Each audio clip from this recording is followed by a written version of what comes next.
Today, we open our hearts and minds to a truth that is often misunderstood, ignored, or simply hidden behind layers of fear, scarcity, and worldly confusion. We are going to explore 7 hidden spiritual laws that govern your money, laws not taught in business schools or printed on banknotes, but engraved in the fabric of divine consciousness. Money is not just currency. It is energy, it is flow, it is a spiritual servant, never a master. When you align your thoughts and beliefs with divine truth, money begins to flow as naturally as breath. Let us unlock these 7 spiritual keys. The foundation of true financial transformation begins with a powerful realization. God is the source of all supply. This spiritual truth is not merely a religious belief, but a divine law that governs the flow of abundance. When you internalize and live by this understanding, your relationship with money is completely renewed. No longer do you see money as something scarce, elusive, or earned only by struggle. Instead, you begin to understand that your provision is not ultimately tied to your job, bank account, or economic circumstances. It is rooted in the limitless power of God. Most people live in constant fear of not having enough because they view money through the lens of human systems. They believe their employer, clients, business, or the stock market are their providers. While these things are channels through which money flows, they are not the source. The moment you confuse the channel with the source, you become a slave to fear. When the paycheck is late, the business slows down, or the market crashes, panic sets in. Why? Because the foundation was never secure to begin with. When your foundation is the divine, unchanging, eternal, and overflowing, nothing in the natural world can shake your peace. Florence Scovel Shinn beautifully captured this principle when she said, "God is your supply, and you must look to Him for it, and not to the channels." This simple truth has the power to unlock a life of financial freedom. But it's not just about knowing it intellectually. It's about fully believing it and acting in alignment with it. That means when lack appears, you don't react with anxiety or despair. Instead, you affirm the truth: God is my unfailing supply.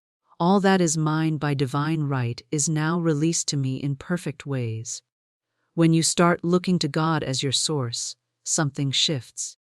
You begin to see money as energy, as spiritual substance that flows in harmony with your consciousness. You let go of the need to manipulate outcomes, chase opportunities out of fear, or hoard resources. You become more generous because you know your source never runs dry. You give with confidence, invest with peace, and make decisions not from lack, but from a place of divine security. Seeing God as your provider also removes the burden of performance. So many people are trapped in the belief that they must hustle, overwork, or compromise their values just to make ends meet. But when you understand that provision flows from a higher source, you release the need to force results. You move in alignment, not exhaustion. You pray, you listen, you obey, and resources come as a result of spiritual obedience, not human striving. This doesn't mean you stop working. It means your work becomes an act of faith and service, not a desperate attempt to survive. This spiritual law also helps you handle seasons of uncertainty. Life will have its ups and downs. There may be moments where finances are tight or unexpected expenses arise. But if your trust is rooted in God, you won't be shaken. You can declare with authority, "Though I walk through a valley, I will not fear, for my supply is from heaven." In those moments, miracles happen. Unexpected income appears, debts are canceled, new opportunities come out of nowhere. Why? Because the source is not limited by circumstances. Those who live by this law begin to experience what some call divine timing, or supernatural provision. Things just seem to work out. Not because of luck or coincidence, but because they are aligned with a law higher than economics, the law of divine supply. And as you deepen your trust in this law, your capacity to receive increases. You stop sabotaging your blessings through fear or doubt. You begin to expect good things, knowing that God is not withholding, but constantly pouring into your life. In conclusion, the first and most powerful spiritual law that governs your money is this: God is your source. Not your job, not your clients, not your qualifications.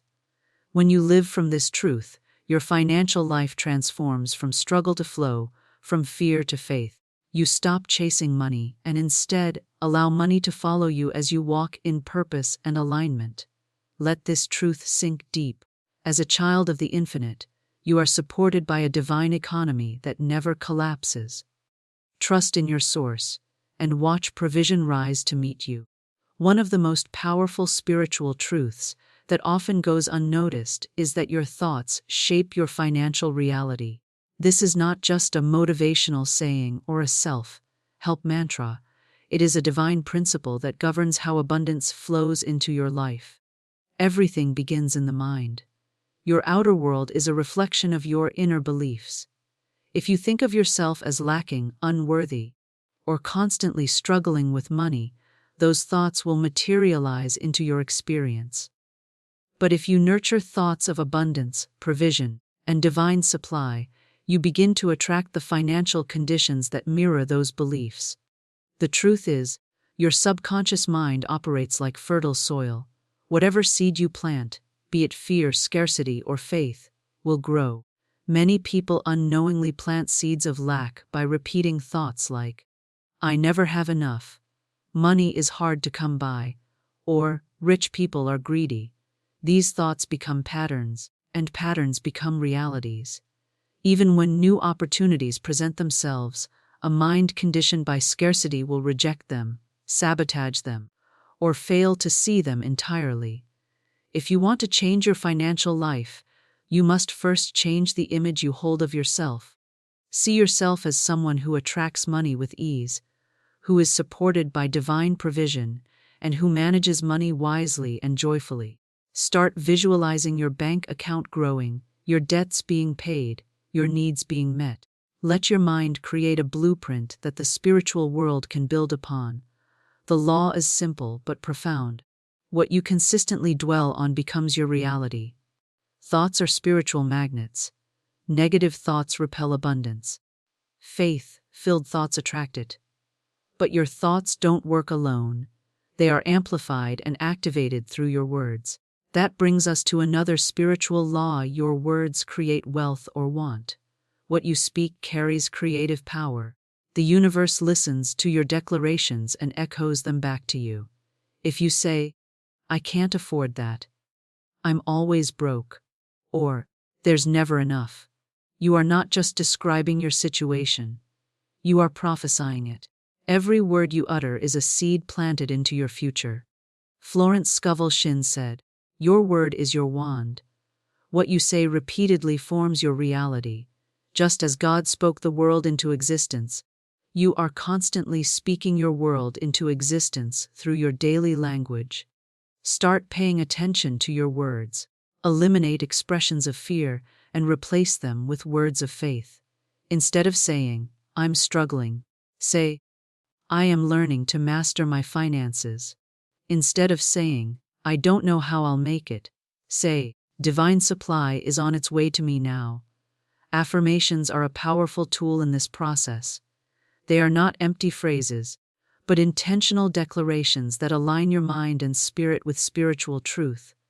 Say things like, "Money flows to me in expected and unexpected ways." "I am a magnet for divine abundance," or "Every financial need is met with perfect timing." Speak them with emotion and belief. Over time, your words will reprogram your thinking will reshape your energy, and your energy will attract new outcomes. When your thoughts and words are aligned with faith, expectancy, and abundance, you begin to operate under a completely different spiritual system. You are no longer a victim of external conditions. You become a co-creator of your financial reality. Challenges may still arise, but your mindset and your declarations become your armor and your guide. You will begin to notice unexpected income, new opportunities, financial favor, and divine guidance showing up in your life, not by chance but by spiritual law.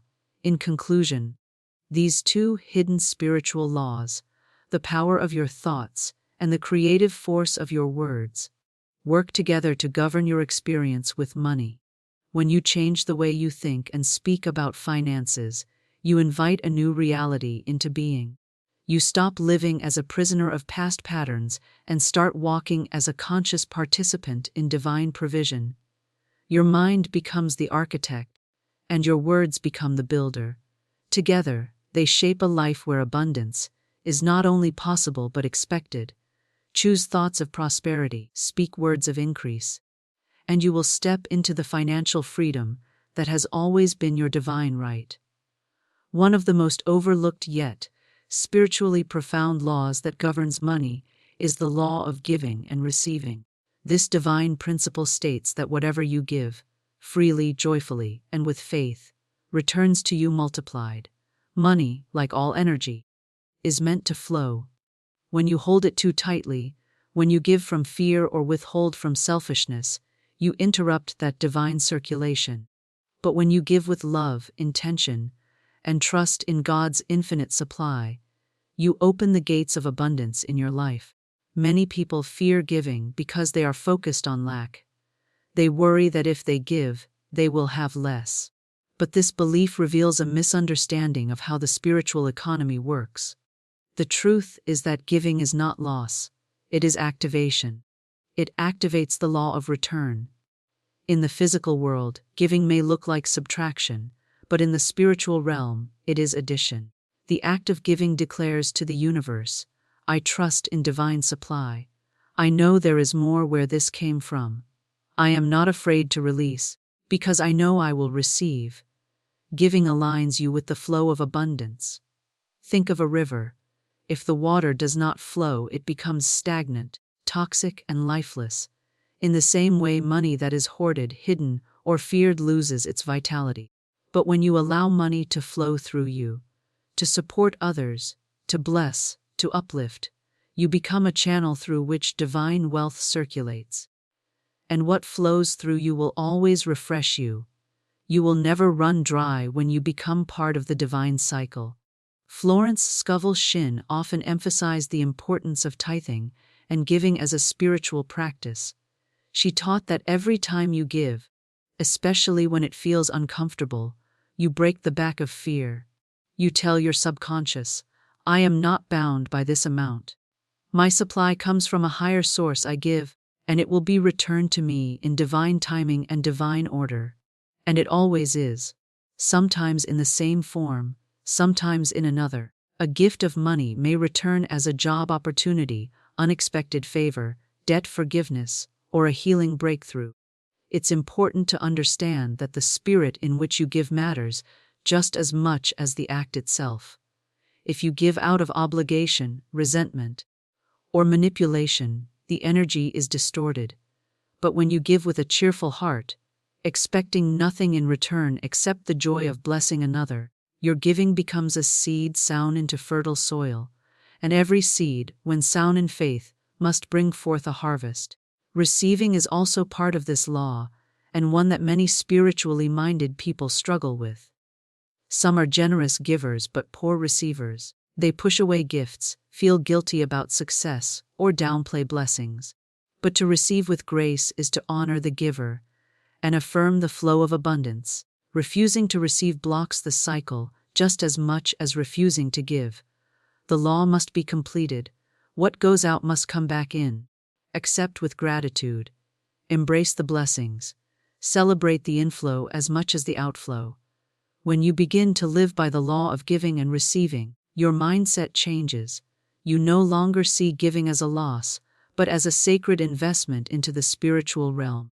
You stop fearing the lack of resources and begin trusting the flow. You become more sensitive to divine nudges, giving when prompted, sowing into fertile ground, and doing so with faith, not calculation. And you begin to notice that somehow your needs are always met. Your cup is never empty, and often blessings appear in the most unexpected ways. In conclusion, the law of giving and receiving is not about charity or duty. It is about trust, circulation, and alignment. It is a spiritual law that says, When I let go, I make room. When I release, I receive. When I give, I grow. If you want more financial abundance in your life, don't just ask, "What can I get?" Instead, ask, "What can I give?" And give with joy, with freedom, and with faith in God's infinite storehouse. For the measure you use will be the measure returned to you. Pressed down, shaken together, and running over. When your hands are open to give, they are also open to receive. And in that divine exchange, true wealth is born.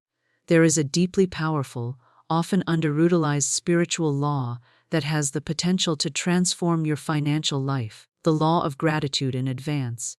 Gratitude is not just a response to receiving. It is a spiritual force that magnetizes blessings into your life before they appear.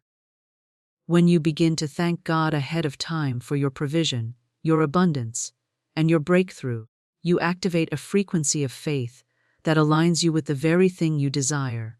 Gratitude is not passive, it is an active declaration of trust. Most people are conditioned to give thanks only after something has happened. They receive a paycheck, and then they are thankful. They get a financial blessing, and then they praise. But that is not spiritual alignment. That is emotional reaction. True spiritual power is when you give thanks before the manifestation.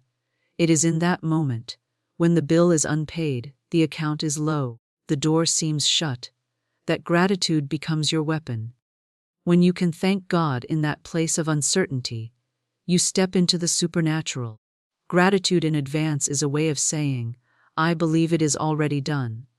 I may not see it yet, but I know it's coming.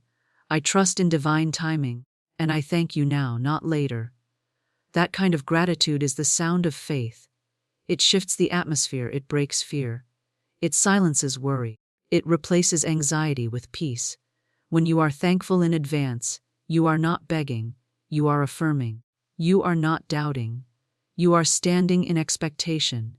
Florence Scovel Shinn taught this principle with great clarity. She often emphasized that when you show gratitude for something before it comes, you are planting a seed of expectancy. You are speaking as if it's already yours, and because words are creative forces, they draw the manifestation into your life. Saying, "Thank you, Father, that every bill is paid and every need is met, while your situation still looks uncertain," is one of the most spiritually mature declarations a person can make. It means you are not led by appearances, you are led by truth. This type of gratitude changes your vibration. It lifts your spirit, it opens your heart, it prepares you to receive.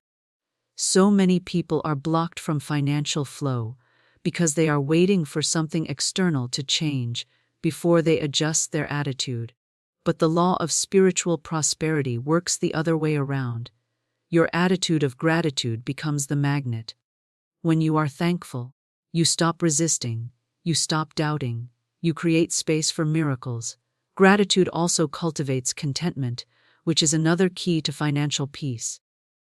When you're grateful for what you already have, you signal to the universe that you are ready to handle more. People often overlook the blessings already in their possession because they are too focused on what they lack. But what you appreciate, appreciates. When you focus on the money you do have, the opportunities you've received, the needs that have already been met, you create an upward spiral of increase. Even in times of lack, there is always something to be grateful for. Maybe the money hasn't arrived yet, but you have wisdom, you have vision, you have breath in your body and a God who never fails. When you give thanks for these things, you reconnect to your source, you shift your energy from fear to faith. And in that space, provision begins to move in your direction. You may not always know how or when, but the how is not your job. That belongs to God. Your role is to trust, to believe, and to give thanks. In conclusion, gratitude in advance is not just a positive habit, it is a spiritual law that accelerates manifestation. When you thank God before you see the blessing, you declare your alignment with divine timing and provision. It's a sacred act of faith that says, I believe you are working even when I can't see it. As you cultivate this attitude daily, through words, prayer, journaling, or quiet reflection, you begin to live not in reaction to your current financial situation, but in response to God's eternal promises. Begin now. Thank Him not only for what you've received, but for what's already on its way. Speak it, feel it, declare it, and watch how heaven responds to the sound of your faith-filled gratitude. In the spiritual realm, there is no greater currency than faith. It is the invisible force that moves mountains, opens doors, and draws unseen provision into visible form. In contrast, fear is the thief of destiny. It clouds judgment, blocks blessings, and keeps you in cycles of lack. When it comes to your financial life, you are either operating in faith or fear. There is no in between. The law of faith over fear is a foundational spiritual truth. Where fear is allowed to dominate, abundance is held back. But where faith is exercised boldly, financial miracles are released. Most people struggle with money not because of their circumstances, but because of their mindset. They may work hard, save diligently, or even pray consistently.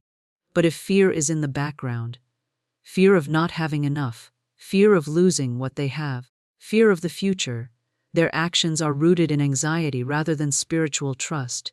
Fear whispers lies. There's not enough. You're going to fail. Things will never change. And sadly, when those thoughts go unchecked, they begin to shape reality. Faith, on the other hand, sees beyond the current situation. Faith says, I don't know how, but I know who. It trusts in divine timing, in God's endless supply, and in the unseen resources that are always working on your behalf. Faith is not about ignoring facts, it's about believing a higher truth. You may see the bill, but faith reminds you that God owns it all. You may feel delay, but faith knows that delay is not denial. When faith becomes your foundation, you stop being shaken by temporary conditions because you are rooted in eternal promises. One of the greatest acts of spiritual maturity is choosing faith even when fear makes more sense. It means praying over your finances with expectancy, declaring God's provision over your life, even when your wallet is thin, and making wise, peace-filled decisions instead of panic-driven ones. When you live by faith, you stop chasing money and start trusting that what is meant for you will find you. You walk in peace, you attract solutions, and you open yourself to creative ideas and divine connections that fear would never allow you to see. It's also important to know that faith is not passive. It is deeply active. It speaks life, it takes steps, it sows when led, it moves with boldness. It listens for divine instruction and follows it without hesitation. Fear causes you to freeze, faith causes you to flow. Fear counts every penny with anxiety. Faith honors the value of money while trusting in limitless supply. Fear prepares for loss. Faith prepares for overflow. Florence Scovel Shinn once said, "Fear is man's only enemy. It is faith turned upside down." That means fear is not something outside of you. It's a distortion of your own power. When you take that energy and turn it right side up, it becomes faith. And that faith, no matter how small, can shift your entire financial landscape. Even a mustard seed of faith, when exercised consistently, will produce results. In conclusion, the spiritual law of faith over fear is essential for unlocking true financial abundance. Your money problems are not just numbers. They are spiritual invitations to grow in trust, to shift your inner posture, and to lean on a source greater than yourself. When fear comes, and it will, you don't have to submit to it. You simply speak truth louder. You declare, God is my provider. I walk in divine provision. I trust that what I need is already on its way. And with that declaration, heaven moves, energy shifts, and what was once fear becomes fertile ground for miracles. Faith is the bridge between your current condition and your divine provision. Walk it boldly, and you will never walk in lack. There is a quiet but powerful spiritual principle that often determines the flow, or blockage, of money in your life, the law of non-resistance. This law teaches that whatever you fight against, you actually give power to. What you resist, persists. In the realm of money, this law plays out in subtle yet significant ways. Many people unknowingly block their own abundance by holding on to resentment, judgment, guilt, or shame toward money itself, toward those who have it, or even toward their own past financial mistakes. When you carry resistance, you carry restriction. But when you release resistance, you make room for flow. Resistance often hides in emotions like envy, bitterness, and self-condemnation. Perhaps you were taught that money is evil, or that wealthy people are greedy. Maybe you've made poor financial decisions in the past and now feel unworthy of prosperity. These inner conflicts create a spiritual blockage. You may say you want abundance, but if part of you feels guilty about having it, or angry at others who do, you are sending mixed signals to the universe. And the result? Money avoids you, not because you don't deserve it, but because you are energetically rejecting it. Non-resistance is not about apathy or giving up. It is about letting go. Letting go of judgment, of comparison, of negative stories you've told yourself about money. It is choosing peace over tension. It is forgiving yourself and others for past money wounds. When you release resistance, you free up space in your heart and mind for new blessings to enter. You begin to attract what you no longer resent. You open yourself to receive what you no longer fear. A common area where resistance shows up is in the way we view wealth and those who have it. If you secretly judge the rich as corrupt, greedy, or shallow, you subconsciously push wealth away from your life. Why would you want to become what you dislike? The truth is, money simply magnifies who you already are. In the hands of someone kind and generous, money becomes a tool for good. So instead of resisting the wealthy, bless them. Celebrate abundance wherever you see it, knowing that what you bless, you attract. Rejoice in others' prosperity, and you will make space for your own. Non-resistance also means surrendering to divine timing and trusting the process. Many people become frustrated when money doesn't appear as quickly or in the exact way they hoped. They push, force, and struggle, trying to make things happen out of fear or impatience.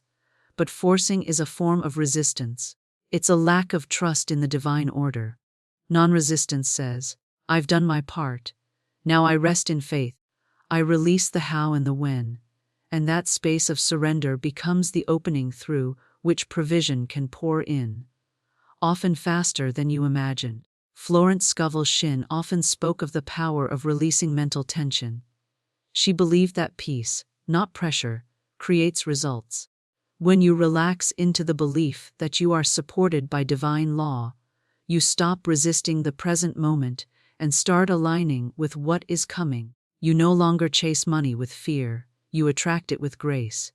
In conclusion, the law of non-resistance teaches that flow begins where resistance ends. If you want money to move into your life, stop fighting it. Let go of the judgments, the guilt, the fear, and the shame.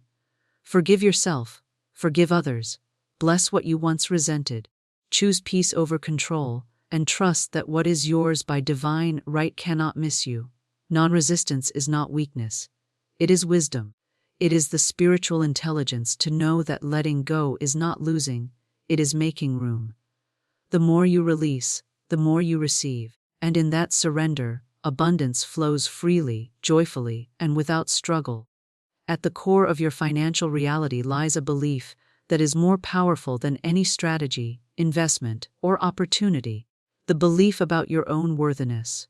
You can pray for money, work hard, recite affirmations, and even act on opportunities, but if deep down you believe you are not worthy of wealth, success, or abundance, you will unconsciously block or sabotage every blessing that comes your way. The seventh hidden spiritual law that governs your money is this: you must feel worthy to receive. Many people don't struggle with earning money. They struggle with receiving it fully and holding on to it. That struggle comes from internal programming, often planted in childhood or early experiences, that created shame, guilt, or fear around money. Perhaps you were told that money is the root of all evil, or that it's selfish to want more. Maybe you grew up watching others suffer in poverty, and a part of you feels guilty for desiring a different life. Or you made mistakes with money in the past and now feel disqualified from financial blessings. Whatever the source, these inner blocks act like invisible walls between you and abundance. You may not see them, but you feel them every time money comes in and quickly disappears, or when you shy away from opportunities that would elevate your life. You feel them when you hesitate to charge your worth, accept gifts, or allow yourself to enjoy financial ease. These blocks manifest as self-sabotage, undercharging, overspending, or simply not believing you're one of those people who gets to live in overflow. The truth is, abundance is your divine birthright. Worthiness is not something you earn through performance. It is something you inherit as a child of the infinite. The same divine intelligence that created oceans, stars, and galaxies created you, and you were never meant to live in fear, limitation, or lack. God does not withhold abundance because of your past, your flaws, or your failures. The only thing that can keep you from receiving what has already been given is your own belief that you don't deserve it. This law invites you to examine your heart. Ask yourself, do I truly feel worthy of having more than enough? Do I believe I deserve to be debt-free, secure, and financially supported? Do I believe that money can come to me easily, or do I think I have to suffer for it? Your honest answers will reveal the beliefs shaping your reality. To activate this law, you must begin the process of releasing internal resistance and embracing your divine worth. Start by forgiving yourself for any past financial mistakes. They were not evidence of your unworthiness. They were simply lessons on your journey. Let go of guilt and shame, for they serve no purpose in your future. Replace them with compassion. Speak to yourself as you would to a dear friend. Remind yourself daily, I am worthy of wealth. I am open to receive. I release all that blocks my good. As you begin to embody worthiness, you'll notice a shift. Opportunities you used to overlook will now catch your attention. You'll say yes to things you used to talk yourself out of. You'll accept help without guilt and give without fear. You'll stop shrinking and start expanding. Worthiness is not arrogance. It is alignment. It is stepping into agreement with who God created you to be, not a beggar, but a receiver, not a struggler, but a steward, not someone just surviving, but someone thriving. Florence Scovel Shinn often reminded her readers that man can only receive what he sees himself receiving. If you cannot see yourself living in abundance, you cannot hold it. Begin to picture yourself financially free, not in a far-off fantasy kind of way, but as a grounded truth. Imagine yourself paying bills with ease, blessing others generously, and walking through life with confidence, not fear. The more you see it, the more real it becomes. In conclusion, the final spiritual law that governs your money is the law of worthiness and inner openness. If you truly desire abundance, you must believe you are worthy of it. Not because you're perfect, but because you are divinely designed for overflow. Let go of every belief that says you're not enough. Dismantle the lies that say success belongs only to others. Embrace the truth that what you seek is already seeking you, if only you'll allow it. You were never meant to live in lack. You were created to live in divine flow. And the moment you believe you are worthy, the flow begins.